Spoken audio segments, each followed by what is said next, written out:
Ṣẹ̀kẹ̀rẹ̀ lọ bá jó, ṣẹ̀kẹ̀rẹ̀ lọ bá jó, olúwa mi ò dìde ojú The Ashen Forge.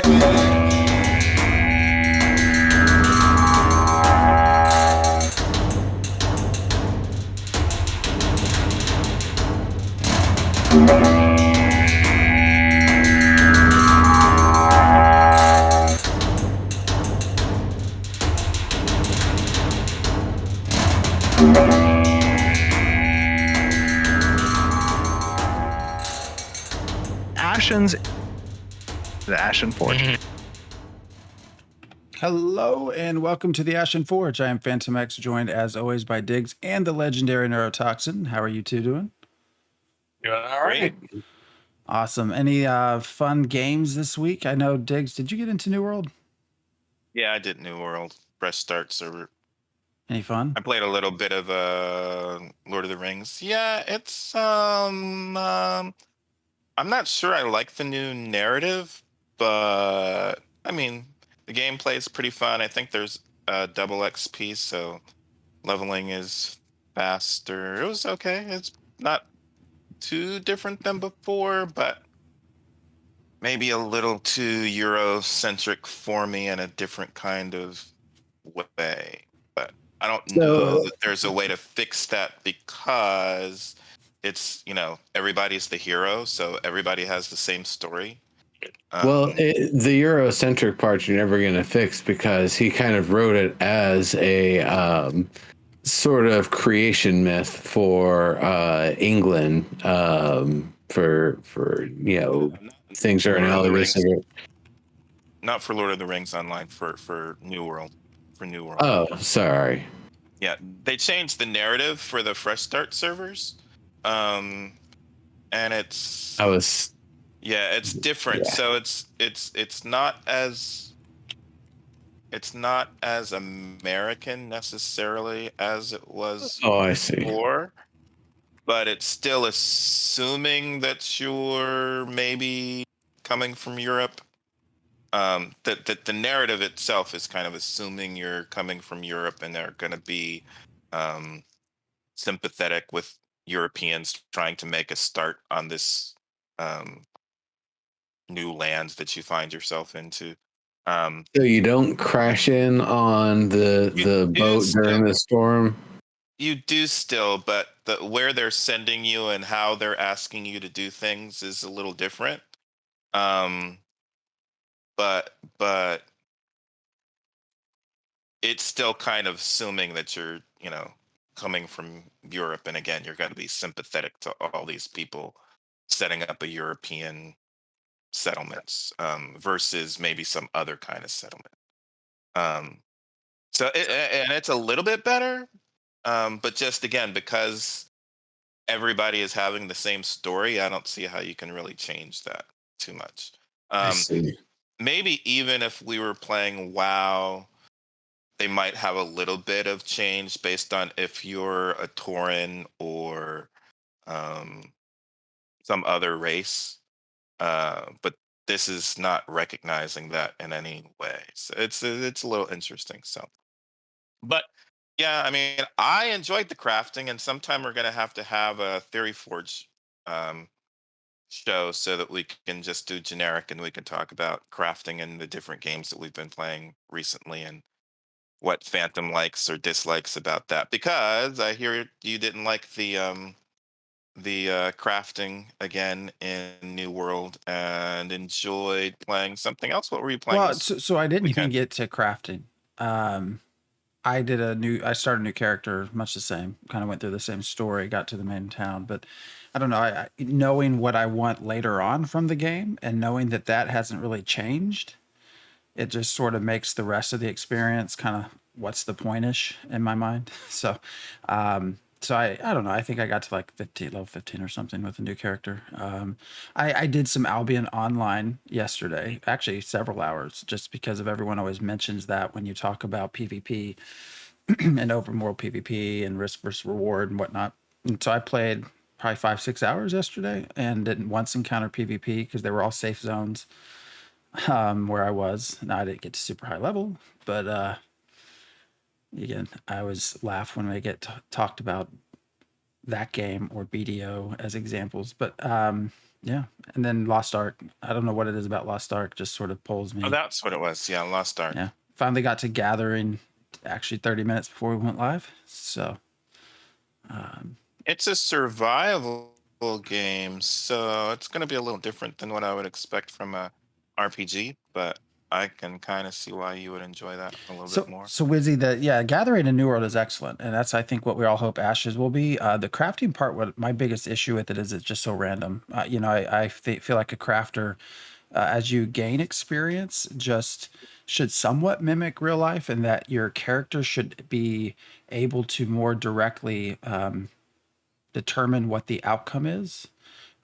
Maybe not completely, but as you get better, there should be some more control over what you're able to put out and what stats are able to go with it. And so that just drives me nuts when I don't really have that capability. There's a lot of other stuff that tied into it as well. I'm still looking for the MMORPG that allows crafting to kind of stand alone and not necessarily have to have a big combat character level component, and New World obviously doesn't take those two separate either. So Yeah. Neuro, That you makes sense. still on the Destiny 2? Yeah, not a lot of crafting in that. That's just, you don't have to worry about it. Yeah, there is a little bit, and there's a little bit of prep work and stuff you have to do before you can make each specific item. But I do like them, and I do like being able to make the best and most specified version of the weapons, as well as kind of messing with the RNG system to get some max attribute gear. So other than one slot that I might actually use a different sort of item in anyway, I pretty well have my setup of weapons that I've crafted and armor that I was able to kind of get together and configure, and starting to get some pretty decent builds together. So that's been fun. Yeah. I've been actually thinking about playing one of the other classes a little bit, but I might wait until the next season to do that. I had fun with it too. I mean, I started up some of that 2 weekends ago, and it's sort of the want to just shoot shit kind of fun. We just I don't know. Sometimes you just want to get a gun and instead of a spell. So I getcha. We will go a little bit over the questions. I think that's kind of what we had left over from the last live stream. But before we kind of get into that, Stephen took a fair amount of time. I think it was like 20, 30 minutes, maybe not 30, 20 minutes of the show to kind of go on this discussion about PvP and griefing, which for anyone that gets onto the forums, you'll know what Dygz, 75% of the posts are something PvP or PvE, and why the other one's a problem. And so it's just sort of this constant build that's not getting any better. I think there were some more mainstream content creators that might also have started getting onto that discussion. That's probably what pushed things over a little bit more. But it seemed interesting that, we've been doing this now, at least since the open seas discussion, probably all the way back to when they said, well, your friends can kill you to get rid of your corruption, is probably when this started to pick up more. So for it to come out as a discussion point now and spend such a large point of time, we actually thought about kind of just discussing, I guess, our individual viewpoints. I think individuals probably fair. I don't know that we all share the same group viewpoint. I know Dygz, you spent some time on the Kickstarter because one of the things that I was hoping to have clarified before we even start this discussion, I want to also point something out. There's been a lot of Reddit posts about, and again, forums posts about this idea of negative content. And my thought on this is whenever I'm seeing a lot of these posts on negative content, it's essentially anything that's not positive. And just because you don't have a positive thing to say, I don't necessarily see that as negative. That's just neutral. That can be criticism, but that's not a, this game is trash, nobody should play it sort of idea, which is where a lot of these things get lumped into. And that seems to be what happens when there's this PvE, PvX conversation. It's quit being negative, just accept what it is, quit being negative. I don't think these are negative discussions. I think they're very valid discussions.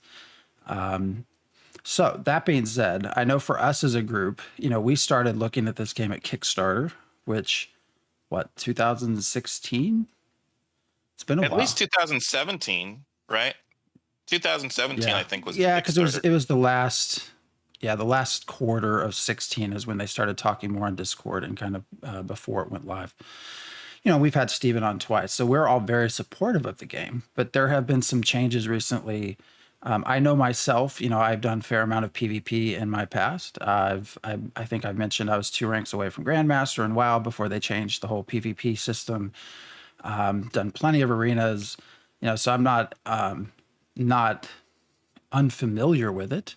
And we all accepted that there would be PvP. I mean, that's been inherently a part of Ashes. That's what is needed to cause world change in the node level that we are all wanting to see.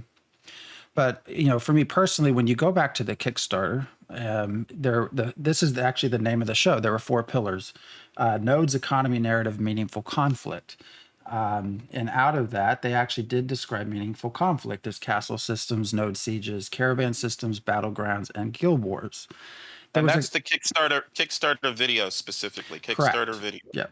And within that, they also defined risk versus reward. And the example that was given was the freehold owner that didn't want to lose their shit, so they had to participate in the freehold siege or in the node siege so that they wouldn't lose their freehold, or in the caravan process so that they could transmit their goods.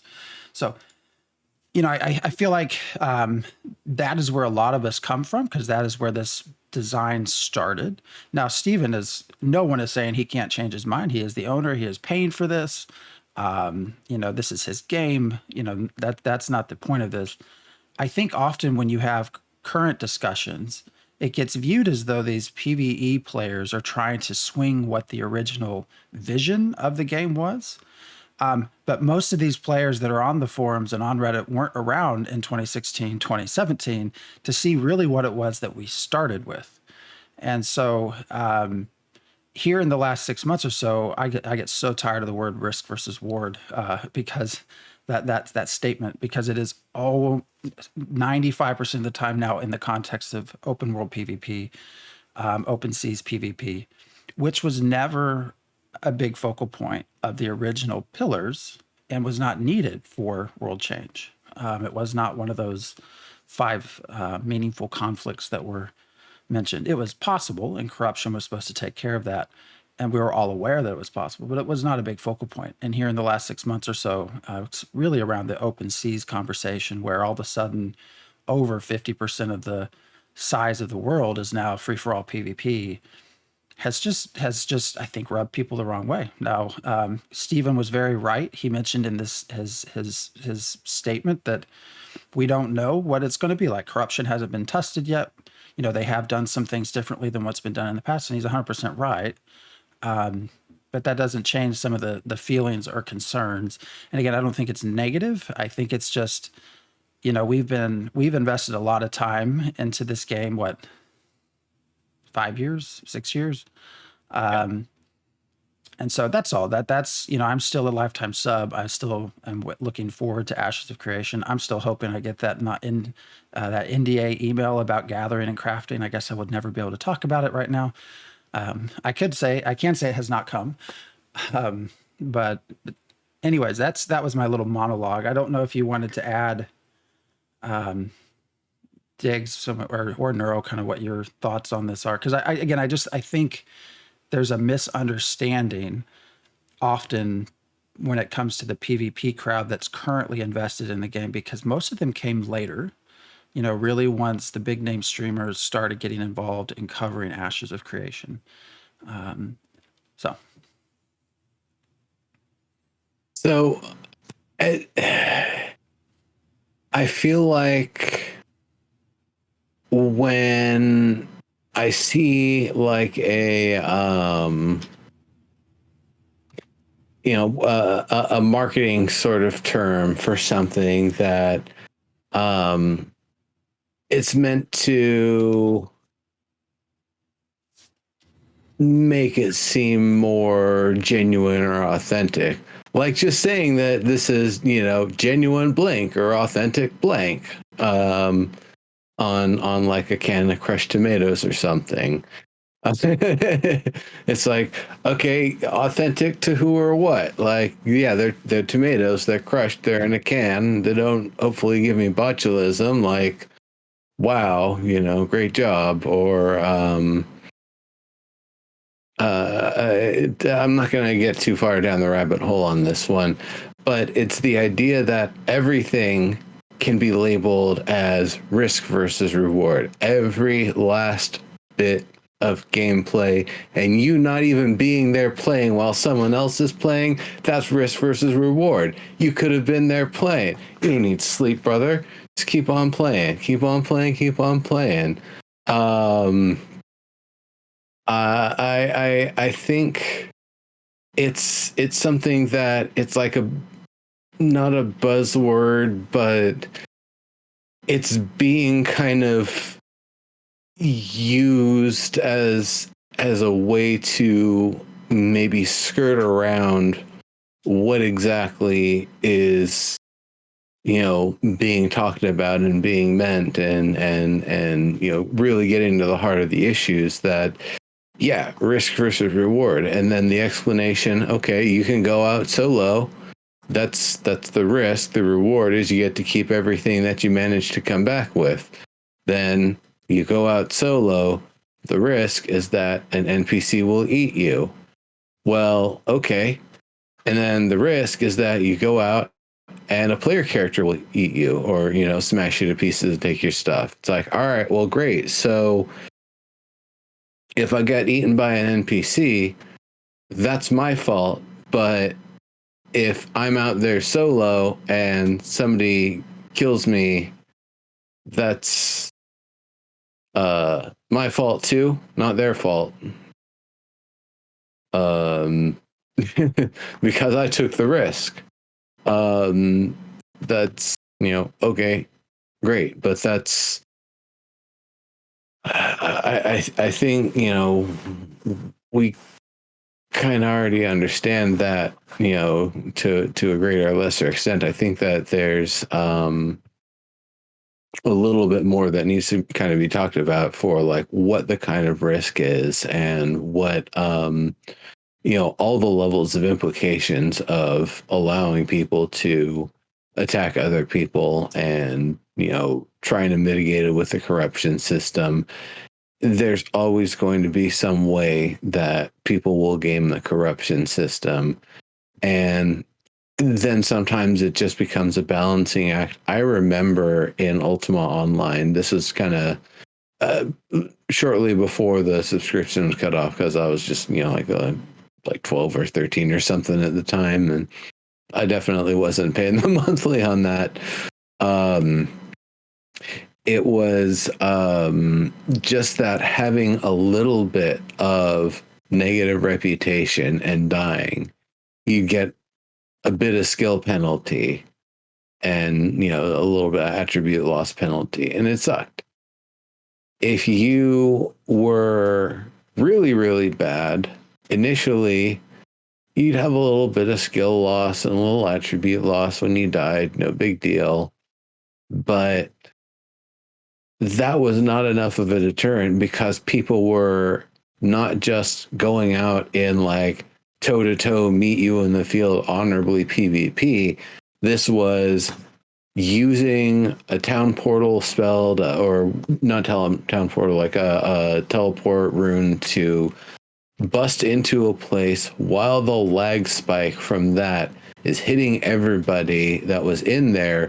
You folks that are just coming through are able to go and bash them and gank them all real quick and take all of the stuff that you want, that they've just been sitting there at the end of the loot cave, the end dungeon past the baddie, where there's the treasure and everything. And they're just sitting there picking treasure, and then every half hour or whatever, the squad comes through and kills them. And so there's no killing those people. It's not going to work. And so that's the corruption system didn't work, and they turned up the corruption system, and they kept turning up the corruption system. It got to the point where if you were the most worst of people and you died, like all of your attributes went, I think, sub new character, and all of your like skills, I think, also went sub new character. Like everything just got plummeted into the ground if you died. So that, I don't know if that balancing act ever actually worked, because it wasn't just one person ganking people out in the world that you then kill and then their character is basically useless. It's that you're gaming the system in such a way that you're essentially invulnerable. And then, oh yeah, if they're real professionals, then after they've done their killing, they cast incognito, so anybody who wants to attack them will now incur negative penalties because now they all look neutral. So they even gave a spell for gankers, for people who did nefarious stuff, to not only exist in the world, but doubly so to be able to trick people into attacking them and then calling the town guards and stuff. Just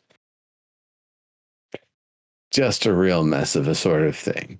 So anyway, taking this kind of back to risk versus reward, like it needs to definitely be something where, not only when we're talking about like, going out and there's open PvP and, there is that risk, and that's risk versus rewards. Like, sure, okay, that's always existed. That's every MMO. But let's talk about, other things that, and talk about things in more detail about like why it's risk versus reward and what axes of risk and reward are going into the different kinds of gameplay and what all the balances and levers and stuff are. I think a little bit more of that detail would really help us out. So, there's just parts of what he when he was talking where he, risk versus reward, I think a challenge versus reward. Made a statement, you can't completely eliminate eliminate griefing. People will find a way. Well, you can, you just make areas PvP optional. That's the easiest way to make that be eliminated. The other thing that just drives me nuts the most is this idea, because it's been mentioned many times, that if someone else has achieved something, my achieving something the same or similar is somehow diminished because someone else achieved the same thing. Because that is always what this comes down to, is that without risk, achievements don't mean as much because anybody can achieve them. And I think it's a very poor form to view your personal achievements in the context of anything but your own. I feel like, we should be better measuring ourselves against ourselves and not others. He had made a mention of also wanting to give, and we had a conversation about this in Discord, about giving players a sense of anxiety. It's like, you don't want players getting a lot of anxiety. That's going to be a bad thing. The anxiety is what drives people to me. Challenge, sure, but you want to balance the challenge with skill so that you don't get anxiety. I don't know. There's just a lot of stuff. I could go on and on, but Well, again, I think risk is synonymous with PvP. So what Stephen really means is that things are only worth value if PvP is involved. That's when you have the most fun. It's the most exciting when PvP is involved. So it's not really even, because, right, the open seas could already have world bosses or more beefed up bosses that are risky, but that's not really what he cares about. What he cares about is the PvP. So for me, though, just going back to my 2 cents on Kickstarter, Um, just reading through the Kickstarter again, I was viewing this as a kind of successor to EverQuest Next, especially because we had so many Daybreak devs on the team, especially a lead game designer from EverQuest or Daybreak, the company that made EverQuest games, and I was expecting that. So one of the things that I like about the one of the main things that I like or I'm most interested in about the uh, Ash's design is our nodes. I think it is great. It's one of the things I loved about the EverQuest Next design is I like the idea of building my city and defending it because it seems to me that if I am invested in building a city, I'm going to be invested in defending it. And that is going to keep the story narrative going. Um, whether I'm defending it from mobs or environmental disasters or from other players, I'm going to be invested in defending and maintaining a city that I've built. And so that's what I was thinking for EverQuest Next. And it also seems to be a thing that I would like to see implemented in future games, future MMORPGs, Ashes of Creation maybe being the first one to really do that well. Um, You don't like the town boards in New World? um, I That's not don't know enough. I don't know. I mean, I'm teasing you. yeah, It's but I was gonna it's say, I do the town boards, but I don't think it's enough to really. I don't feel invested in the New World cities, probably because they're already there and they'll still be there, no matter what. Right? We aren't really doing anything to defend them. And I'm not doing anything to create them. And if I were, they would not be looking like European cities. Um, right. I agree. yeah, if we could also if I could choose the cultural aesthetics of my towns, uh I might be doing more PvP in New World, and I might be trying to influence my cultural growth around the map. I would probably be upset if eh, my African styled city or my Asian styled city or town or whatever got changed into a European style. I would definitely be trying to uh, destroy that city and rebuild the one that has my cultural interest. And that's the kind of PvP that is meaningful to me. Um, and so, but I don't want to be involved with PvP all the time, and I abhor being autoflagged. So one of the interesting things with me, one of the things that I was interested in with Ashes of Creation, I don't understand for EverQuest how they were planning to have um, all players who play on PvP servers, PvP optional servers, and PV only servers. I don't understand how you put these playstyles all on the same server. Um, I don't like playing with PvPers. Um, Even though I normally would start MMORPGs on PvP optional servers, uh, PvPers are enough assholes that I move from the PvP optional server to a PvP only server because even though I like PvP sometimes, not enough to play with other PvPers who are ruthless and conniving and just assholes in general. While discussing EverQuest Next with people like Neuro, who I consider a PvPer, and people like Lock Six Time, um, who is a PvPer and was, really um, enthralled by this idea of having all the play styles on one server. I realized, well, I mean, I like Neuro. I would like to play MMORPGs with him, even though he's a PvPer. I like Lock Six Time. I would like to play an MMORPG with him, even though he is a PvPer. So yeah, let's see how if we can get everybody on the same server, that would be awesome. I don't know how you're going to do it.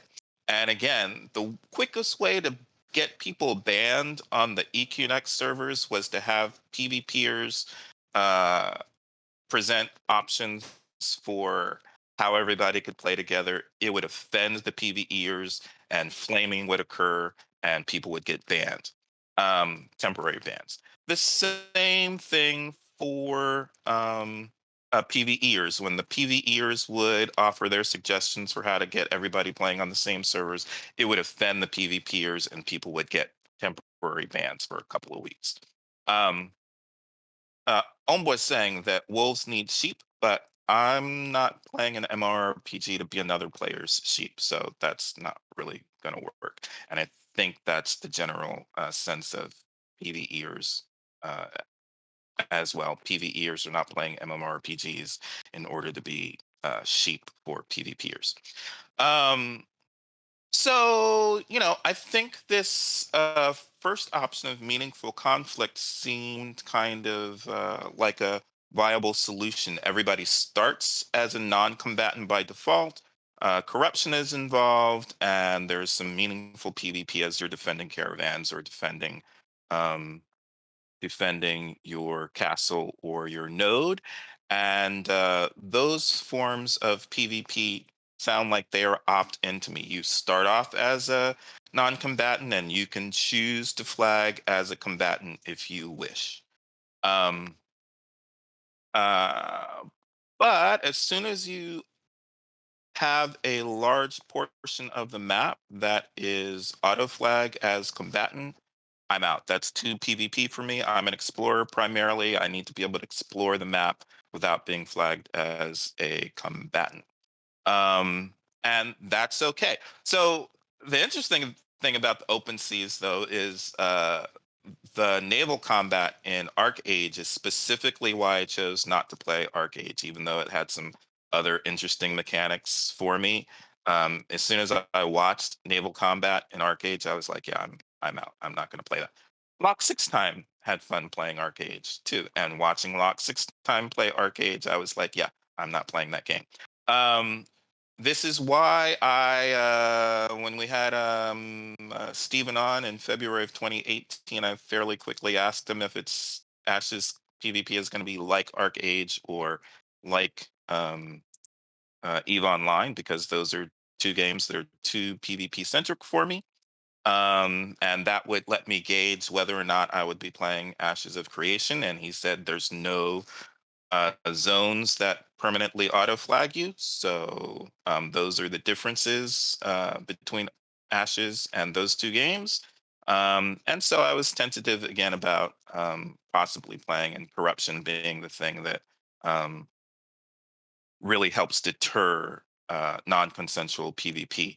Um, and that was the thing in the beginning. So even in the Kickstarter video, you can hear him talk about, I think, how corruption is going to be the answer to these people who typically play on PVE only servers, unless you absolutely want 0, 0, 0, 0 corruption should damp it down so that PvEers feel comfortable. So as soon as you have a large zone that doesn't have corruption, that kind of breaks that deal for me. I don't even know though that corruption would work satisfactorily enough that I would be willing to play Ashes of Corruption. But if you have large places without corruption, it's an automatic deal breaker. Yeah, so I think, but that's the reason why I'm not asking for a change to this change, because I don't know if I'd be playing in any case. Um, but I I think auto flag combatant in the open seas can be great, especially if you're a PvPer and you want more PvP centric MMORPGs. I think that's awesome. It's just not the kind of game that I like to play. And the other kind of what do I want to say? Unfortunate thing is, there will be. I do PvP, by the way. I PvP sometimes. Um, But the unfortunate thing is that when this was broached 5 years ago, Ashes of Creation was likely to be one of the next MMORPGs out because it was supposed to come out in 2 or 3 years. Um, Now, 5 years later, and there's going to be some other MMORPGs on the market probably before Ashes releases. That might be more intriguing. One of the other interesting things for me is the successor to Lineage 2, which Steven has been talking about a lot, Lineage 2. And I think that's one of his primary inspirations for Ashes. Um, the successor to Lineage 2 is going to be more focused on PvE, which I find fascinating. And it is one of the ones on my radar. So I expect that I might be playing Throne and Liberty rather than Ashes of Creation. But we'll see. Everything is subject to change. So yeah, I don't view me not playing Ashes as a negative. It's just there's nothing negative about the game necessarily. It's just that's not the kind of game I like to play. I consider now Ashes to be designed for hardcore PvPers, and I'm a non-competitive, casual, um, Care Bear, really RP player, not so much a PvPer. You know, I have.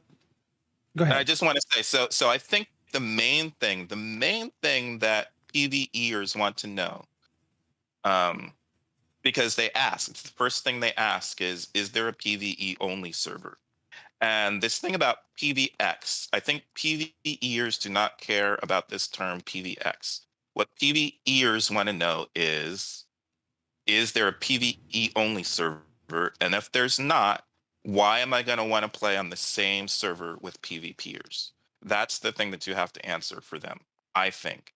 And Yep. PvX does not answer that, and risk versus reward does not answer that. And as soon as you have a large area where you are auto flagged as a combatant, I think that also does not answer Well, why I would want to play on the same server with PvPers. and I still say PvX is just a term to make PvE players more comfortable with PvP.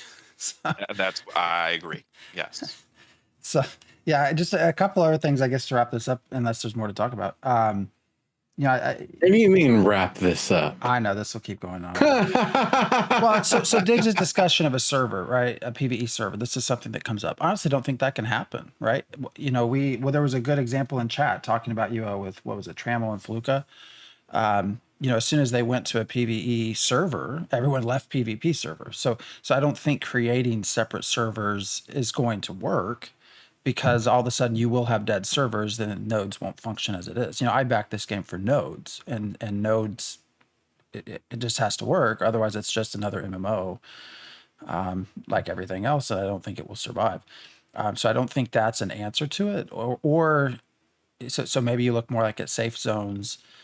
But again, we don't know. Corruption could be very well established and work. I mean, we don't know. We just don't have good examples of where it's really worked into a way that it drew PvE players in. And you know, I'm curious how they're going to monitor griefing, specifically when he talks about griefing, because a good example is actually Dygz. You know, when Dygz came out during the Open Seas conversation and said, "Well, I'm done," right away, Discord just lit him up. Still does every once in a while. And it's like, well, you're clearly not really moderating Discord, because there's some pretty interesting conversations that happen in there. But you know, they all start saying they're going to make Dygz an enemy of the state. That's a built-in mechanic that they can abuse to grief him wherever he goes, unless he does what they want, or you know, somehow makes amends. Like so I'm curious how that works, how you're going to get around some of these systems that they put in that can just be abused to individuals. But you know, more to this, and Dygz talking about Throne and Liberty. You know, I get cited games all the time that aren't pure PvP games. They have BDO. You know, I've played hours and hours of that, and I never PvP'd. Albion Online just spent hours, never. They all have safe zones. They all have places you can go where you're going to be free from that, which is all that the PvE players are asking for. The last thing I will say on this, unless y'all bring up some more thoughts in my head, that I thought could be some interesting feedback as well. When from what I do with the brain and everything, there's this, I'm sure everyone's heard of operant conditioning, right? When you can get the dog to sort of salivate at a treat or whatever. You're trying to learn good behaviors or extinguish negative behaviors. Actually, one of the hardest ways to extinguish a bad behavior is if the punishment is known. Like, so you can start to measure, okay, am I going to live up? Is it okay to take the punishment this time or not? So when Stephen comes out and says, well, there's a known cost, it has a known value. Actually, if you wanted to be very effective and deter griefing, is you would make that unknown and you would make it variable, because then the player could never in their mind decide, well, am I going to put up with what I know is going to happen? Rather than, I don't know what's going to happen to me if I kill this gatherer, and maybe I'm not going to. So actually, by the fact that they've made it a known penalty, puts them behind. Because what that means is we look at, how quickly does someone react to that? So how quickly do we learn? That's one of the slowest ways to learn a behavior. That's also one of the fastest ways for it to go away. So if you add variability and unknown to it, it's going to immediately have more effect, just from a psychological point of view. But anyways. So Yeah, and there, I would say real quick that another one of the issues at the moment is that I realize that Stephen and I definitely have different philosophy just in terms of terminology, because the only way I can be griefed is through non-consensual PvP, and so that's griefing. We don't agree on the risk versus reward, especially since I now consider his risk to be synonymous with PvP, and he considers the open seas to be opt-in, and I do not consider that to be opt-in. If you're auto-flagged when you go into the area, that is not opt-in. So if that's the case, I just opt out by not playing the game. Yeah. I mean, if Steven or anyone from the team watched this, cough, cough, anyone in chat, there's one thing I would, if there's just one thing I would take away from this, if they're going to leaving corruption, or if they want to maximize it to the best, just natural human behavior, make it variable, make it unknown. You will get people that complain about it, but they'll complain about it because it's effective, because they don't know what that penalty is going to be for griefing. That is how you know you have something that's going to work, is when people complain the most. So the people you're targeting complain the most. So sorry, Neuro, I think you were about to say something. yeah, so there were a lot of thoughts that I had along the way, not just during the conversation here, but there was one in particular that I thought about was on the other side of things. We know about, you do bad things, you're gonna get a reputation, you're gonna not just get the corruption, but your bad guy villain score or whatever, and you're gonna raise your notoriety. Okay, sure. So what about the other side? I'm a gatherer, I keep getting ganked, I don't want to fight back, I'd rather make sure they get corruption. I would rather be a pacifist and specialize in that. Now, this goes back to, more of that like EQ, or I know Project Gorgon did it too. The more you die in a world where you can be constantly reborn, well, the further you get at dying. And so to be able to specialize in pacifism, that you would be able to specialize in a lot of various different ways. Here, I've got it. I'll put it in chat. Different ways that you can kind of gain and improve skill as a pacifist, as someone who is a gatherer and constantly gets ganked and wants to be able to mitigate it, and gets this as the track that allows them to do it, to be able to keep more resources, optionally keep better resources instead of more, like waiting towards like, I want to keep the better stuff that I've got, and they can have more of like, they can have the half a ton of stone that I'm carrying, but let me keep the diamonds. taking less gear damage. If you only grab a few things and then run back and you're mostly taking gear damage when you get ganked rather than losing stuff, then, you know, that could be more the focus you want. Taking less experience debt if you, you know, go out, pack light, you know, come back light, and you know you're going to keep getting beat up. Maybe you just take the, you know, reduced experience debt and it's like, yeah, okay, they're going to keep getting corrupt. I'll keep getting beat up, whatever. Being able to cause more corruption as well, that if somebody knows they get an increased amount of whatever the variable corruption is, if they take that person down, they take poor Bat Boy over there, who everybody's just been killing left and right for the past year. You know, you kill him, you're gonna get, you know, 2 to 8 times the corruption that people would normally get.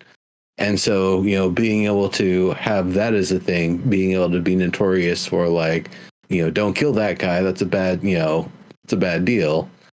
And then the other idea was a forced parlay, a specialized ability where when somebody is attacking you, you can sort of do a temporary sanctuary that forces them into a an attempted negotiation, and they can say no, and you know there'll be like a few different levels of the negotiation. If they keep saying no along the way, then, well, sorry. Hope you called one of your buddies over while they were clicking through all of that stuff, because now they're going to kill you. But at least you had a chance. At least you gave them the opportunity to negotiate instead of just taking you straight down. So those are the sorts of things that I'd like to see if somebody was going to play more of like the pacifist route. And, you know, I think about one of the things in PvP that I really enjoyed in WoW, and partially one of the reasons why I like the PvP, is that I could actually go and kill gold farmers. We all knew who they were. We would see them doing their routes. They were taking the stuff from the good, honest folk. We couldn't take the stuff away from them, so the best we could do is kill them and chase them away until they bring their bigger squads of people to kill the people killing them. So, that whole gold farming problem was something we could at least mitigate to some extent. So I did like it in that case. I don't think this is that kind of game. You're not going to have people going on a trek node to node to places that they know they can get certain materials. That's just not how the system works. And that also wouldn't work with the land management system. You tap those things out in a day, and then you're, you know, on a script going through a route where there's nothing. It's like, well, great. You know, what's the point? So there's going to be just part of the mechanics of the game that will make it harder for the, you know, automated gold farmer to be able to get by and do their thing. But likewise, I think that's, you don't really need to punish legitimate players as much for, you know, just trying to gather in those cases. It's already going to be hard enough to find the materials and find the right ones and get the stuff that you actually want out of them. You also have to dodge enemies, and you also have to dodge other players. That's, you know, that's kind of a rough sort of deal there. Never mind whatever they're going to do with, you know, beating somebody nearly to death and then having some creature that spits AoE blast both of you and kill them, if they're going to get corruption or not, or how that's going to work. There were a couple other things, though, that came up when you guys were talking that I did want to address. The versus the idea that there isn't actually a PvE server. That couldn't actually exist because there are mandatory PvP events. So, you know, caravans, they're going to be PvP. Wars are going to be PvP. Caravan by boat, resource, you know, hauls, those are going to be PvP. So And those are all the things we agreed to at the beginning. Yeah, and those are totally fine. Those are the things we wanted and we expected. For Dygz to cross continents, it sounds like he would be safer going through the tunnels underground. and going that way instead of trying to go across the water, unless those are also open flag. It's not an issue of crossing; it's an issue of exploring because I'm primarily Yes, an explorer. I know. So that's the problem. Yeah, I know. It just that's that for people that merely want to get across and not auto flag. Maybe the tunnel's underground, maybe not. I certainly hope the underground stuff isn't auto flag. That would be, another major chunk of content. There's the you can take airships across and stuff. There's ways to get across if you're not carrying resources with you. You can't carry resources across with you, but if you're just trying to get from one continent to another, there's travel for that. That does not auto flag you.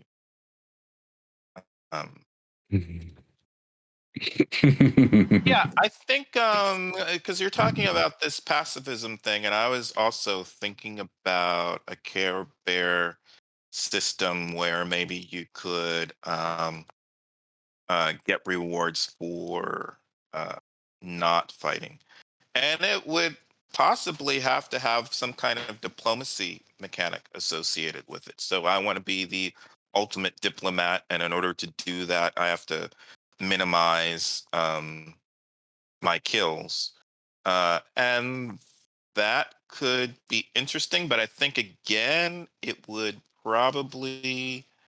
I think the auto flagging as combatant negates that inherently, right? I would want something that says I'm a non-combatant, I'm a diplomat. If you kill the diplomat, you get a higher penalty for that. So that's the problem there. I think Ash is not going to do that because everything is supposed to reward PvP. That's why your flagging as combatant reduces your death penalties by half because it incentivizes you to have a combatant PvP. And so incentivizing people to be non-combatants, Ashes is not going to do that. I wanted to address a couple other things that came up during the conversation. People keep saying, and you guys keep saying, Neuro's a PvPer. Yeah, sure, but it's contextual to the amount of risk.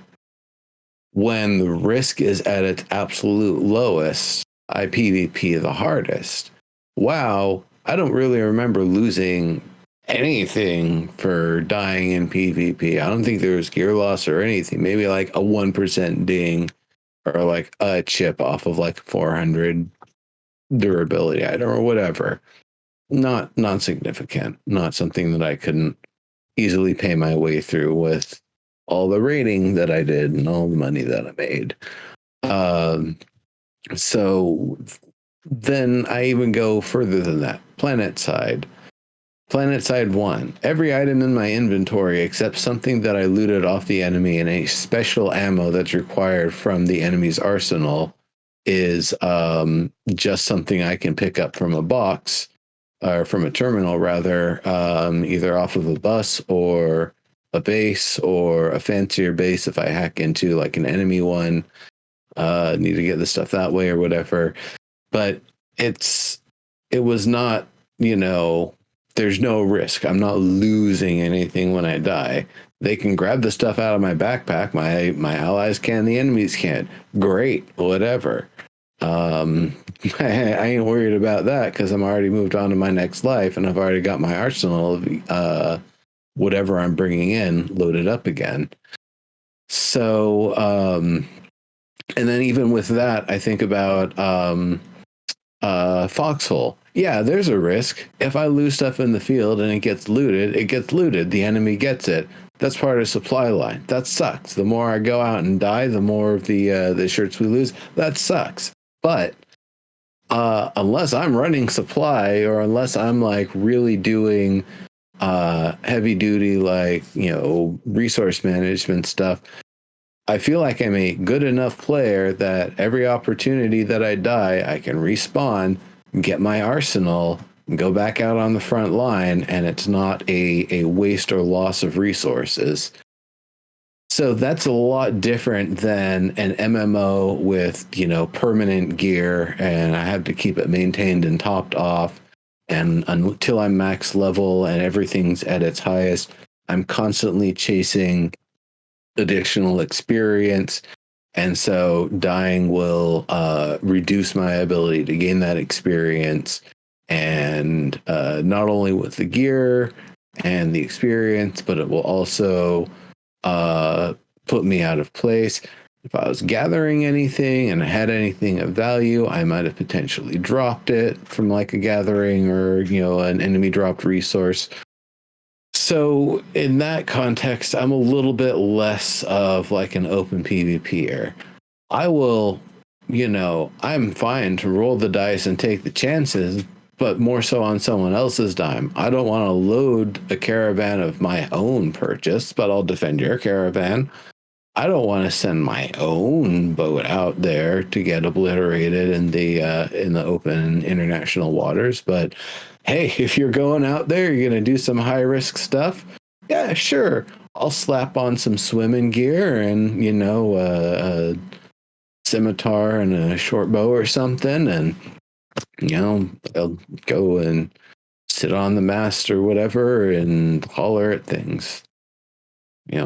That's I will, the less I actually have to risk in order to PvP, and the less that's on the line, and the less that I'll be able to lose from it, the more inclined I am to do it. However, when it comes to gathering, the idea that I will take more of the loss of goods in exchange for permanently marring someone with corruption until it's been beaten off of them, I like that, because that's what you get, you jerk. And when I say you PvP, Dygz doesn't, and I'm in the middle, that is more so of a overgeneralization. I think just to give an idea of where we sit and sort of our gameplay styles. Yeah. You're right. This form of PvP will. I'm still wondering what will happen when we have these big ship battles and people realize they're going to spawn all the way back at the shore and can't just right away, really with any reason, get back to where they were. But that's that risk versus reward. So since all we've done is talk about PvP, PvX, I will put out there what and we're about out of time. My form of PvP, what I've now determined, based off of the gathering video and based off of the land management system that we've been told about, is that when someone pisses me off, I am now going to just simply run through their forest. I'm going to chop down every tree they have. I'm going to cut every bush they have, kill every bunny, and I'm going to leave all of the products on the ground. I'm not going to carry them. So if you try to kill me, you're not going to get anything out of it. I don't know if you'll be able to pick them up after me or not. They might just sit there and rot. But I am going to completely, excuse my language, fuck up your economy, because I'm going to make sure things don't come back for a while. Thank you. And that's the difference between little corruption and big corruption. Little corruption is the street criminals that Batman, beats up with his, bougie law criminals justice sort of fantasy stuff that he goes out and does in his cosplay. But big crime, the stuff that he only puts people in jail for after he tracks them down, what the big villains do.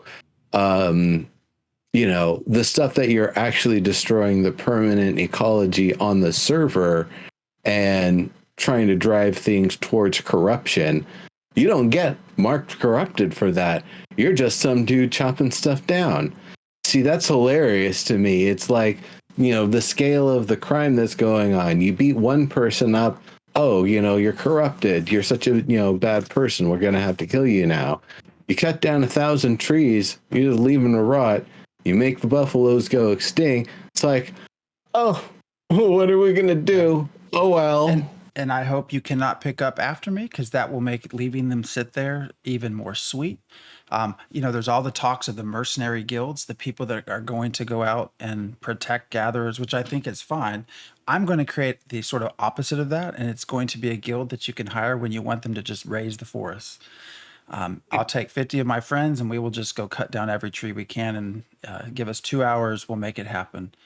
And that will be fun. You can call yourselves 451. Wait, Omi, is it metric or imperial? Would it be 451 because of Fahrenheit, or would we have to convert to book burning at Celsius?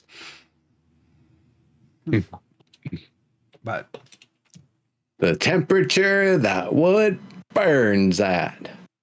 So EverQuest Next had a great scenario. It's my favorite PvP scenario from EverQuest Next, which was the Dark Elves of Kithakor Forest, or near Kithakor Forest. The Dark Elves kill the Dryads there in order to siphon their life energy, and they take it back to their lairs, and they convert it into energy for stealth. Um, uh, and as someone who is an explorer and primarily stealths through the map, I was like, well, yeah, if I have to kill some dryads in order to maximize my stealth, I might have to kill some dryads to do that. And if you're going to stop me from killing the dryads, then I might have to PvP you and kill you because, I'm not really interested in killing you, but I need to get my stealth maximized. So that might just have to be a byproduct. Shadow magic is what they're converting it into. Yeah. So the dark elves are converting life energy into their shadow magic. But unbeknownst to people, if you kill too many dryads and siphon too much of the life from Kithakor Forest, it will break the bonds of the shadow demons, and the shadow demons are gonna carouse through the area and siphon the life of everything, including the dark elves. And then everyone will have to band together to dark elves with wood elves and everybody else. They'll all have to band together to reshackle the shadow demons. But it's the same, if I'm a druid and of Kithakor Forest, and there are dark elves who are siphoning too much life energy, again, I might have to kill them because I know that, kill other players who are doing that, because I know that it's actually going to devastate Kithakor Forest, and it's going to unlock these shadow demons, and it's going to cause a catastrophic event. That's the kind of PvP that kind of gets me going, where, I'm not killing people just because I like PvP and I want to kill stuff. It's that if I don't stop you from doing this, it's going to have a deleterious effect on the server as a whole. And I'm a protector of the server or the land or the region as a whole. That's the meaningful conflict that I was kind of looking forward to. And I don't hear that being the motivation for the open seas. I think even in that scenario of Kithakor Forest, that's not an auto flag as combatant situation. So that's my issue there. But going back to what Phantom X, that's the kind of stuff that would get me going. Are you just devastating the region, and what effect is that going to have on the region? And then do I have to stop you again, not just because, oh, this is my stuff, but because it's going to cause a catastrophe that the whole server is going to band together for anyway. if the things don't rot, if you can pick them up, then I'm going to learn how to hotkey the delete button or the trash button, whatever it is that I'm allowed to get rid of items in my inventory. I'll do whatever I can to make sure you don't get it, and I have nothing on me. But in fairness, too, I think Everything's on a hold timer, and it takes 3 seconds or 5 seconds to hold and charge. But in fairness, I think this is also going to be a mechanic you just see in normal PvP, right? I mentioned node sieges. If you know you're about to siege a node, I guess we don't really know exactly how a lot of this works. But if there's going to have to be some harvesting of things to build prep for a siege coming to my metropolis, well, I can spend the day before I declare siege trying to destroy that as much as I can, then declare the siege, and then you're kind of out of luck if you don't have items on hand. You know, what would happen if you leave all these rotting corpses around and it causes disease? And what kind of reputation does that cause in the region for you not cleaning up your shit and causing disease in the area? I mean, again, that would be something that I might have to go after a person for, um, because as a protector of the region, I just need to reduce the disease in the area, and it's not that I just want to go out and kill Phantom because he's a PvP or I love PvP, but if I've got to keep the disease in the area ramped down and Phantom is out there causing a bunch of disease, maybe I got to go Causing PvP him. disease. Again, you know, meaningful conflict. But again, that would not entail auto flagging an area, I don't think. I'm also highly curious how land management affects freeholds. The way it was presented was that they could sort of adjust by size. So you could do, large continent, node, freehold size.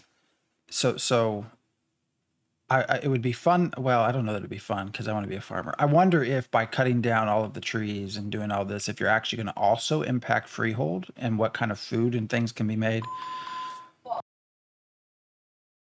Yeah, maybe. Motion detected at the.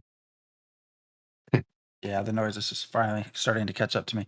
I wonder, the way it sounded though, is freeholds might be separate from the whole thing, but that would just, again, be another interesting way to this sort of PvP. When we first interviewed Steven back in 2017, 2018, I think one of my questions to him was, can we have some sort of crafting PvP? Now this isn't really crafting PvP, but it's probably as close as we'll get, and it's very intriguing to me, just to see kind of what we'll do. Now I imagine through testing, if this is a disaster, they'll either just do away with it, or they'll create a way for mayors or sort of the leaders to set boundaries. If you do so much, if you chop so many trees per hour, then you're going to be an enemy of the node or whatever. But even then, I would have fun cutting down all your trees. So Cutting down their trees. Yeah, just as I was thinking about that, the kind of reputation you might be building, and that again has me thinking about Ashes won't do this, but what is the rep for? What kind of negative rep are people building for killing diplomats, if any? Ashes isn't going to have diplomats, so it's a moot question. I'm just saying it's something that popped in my head. ooh, I didn't even think about the stock market thing they're starting to put in. I'll have to think some on that, AOC Crafter, to see what you could do to just entirely disrupt. I don't know. For some reason, I've always played the good guy. I mean, I was always Alliance. I was the half elf, or no, the wood elf. Horde are the druid. good guys. Horde are the good guys. Yeah, I was the wood elf druid. I was the Alliance, or yes, Horde could be good guys, and WoW, it was the Alliance. Really, with COE is when I started thinking, oh, this would be fun to be a little devious. And now the other thing I'm looking forward to is, can I really disrupt the religious systems and Ashes of Creation somehow? Because I will do that if I can. Have to stick up for something. You have to believe in something. Or I guess in that instance, it would be believing. You're just going to sneak in during the night as a rogue and do you're going to sneak in with a chicken or something and do blood sacrifices and make some symbols or whatever. And, you're going to get caught once or twice. It's hey, are you desecrating our holy site? I don't know. It was desecrated when I got here. I mean, I will look for ways to do that. I think because this might have been a question that was already asked him as well, that there won't be any direct ways to do that with religious, but there might be some quests or things you can kind of counter. I don't know. This will all be fun to explore whenever we get a chance. Yeah, enemy of the state. Yeah, we've brought that up before, Vale Miss Warden. Dygz has already been named enemy of the state. And actually, when we first started talking about this, it's interesting to me how this will wrap into the idea of griefing. I kind of briefly mentioned it. I guess we could talk about it real quick. But, they say they want to do everything they can to protect their community and prevent griefing. But this really is a system that's put in place, enemy of the state, that is kind of just free reign griefing, right? Again, I don't think so, because I think actually enemy of the state, you have to have negative rep you have to build negative rep with the node in order to be able to be flagged. I don't think you can just declare anybody you want enemy of the state. I think it has to be somebody who has built negative rep. So somebody who's been attacking caravans, or attacking in node sieges, doing something negative there. That's the reputation that you're building in your caravan attack or defense. So which I don't think you can do somebody who's neutral. I guess tearing down trees would potentially do that, but because the other thing we didn't really mention is because with the whole idea of NPC happiness, by making their land barren, all of a sudden they will also not have that crafter anymore, because they will have left or closed up shop, or they might lead a rebellion against the mayor. So there's just so many different ways to take this.